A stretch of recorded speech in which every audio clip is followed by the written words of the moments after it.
M Q M Pakistan نے حلقہ بندیوں کے معاملے پر کراچی میں اتوار کو ہونے والا دھرنا مؤخر کر دیا۔ ڈاکٹر خالد مقبول صدیقی کہتے ہیں امن مشقیں ختم ہوتے ہی ہم دھرنے کی کال دیں گے، رابطہ کمیٹی کے اجلاس میں تاریخ کا فیصلہ کریں گے۔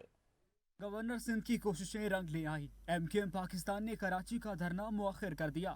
ایم کیو ایم کے عارضی مرکز بہادر آباد میں گورنر سندھ کامران ٹیسوری کے ہمراہ پریس کانفرنس کرتے ہوئے ڈاکٹر خالد مقبول صدیقی کا کہنا تھا کہ ہمارا مطالبہ کراچی کو اس کا حق واپس دلانے کا ہے۔ ہم نے کبھی بھی وفاق، اداروں، قوم کی سلامتی پر اپنی سیاسی ترجیح نہیں دی۔ امن مشقیں ختم ہونے کے بعد دھرنا دیں گے۔ ہم پھر پاکستان اور پاکستان کی محبت کے خاطر یہ قربانی دینے کو تیار ہیں، لیکن یہ بات یاد رکھی جائے کہ جو ہمارا مطالبہ ہے یہ ایم کیو ایم کا مطالبہ نہیں ہے، اس شہر کا حق ہے جس پہ بات کر رہے ہیں۔ گورنر سندھ کامران ٹیسوری نے کہا کہ حلقہ بندیوں سے متعلق ایم کیو ایم پاکستان کے تحفظات اور خدشات برقرار ہیں۔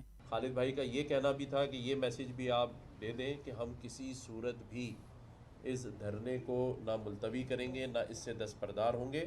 ایم کیو ایم رہنما کا مزید کہنا تھا کہ اب حلقہ بندیوں سے متعلق مطالبے سے دستبرداری کسی طور پر ممکن نہیں۔ اس کے متعلق عدالتوں نے ایم کیو ایم کے موقف کو درست قرار دیا تھا۔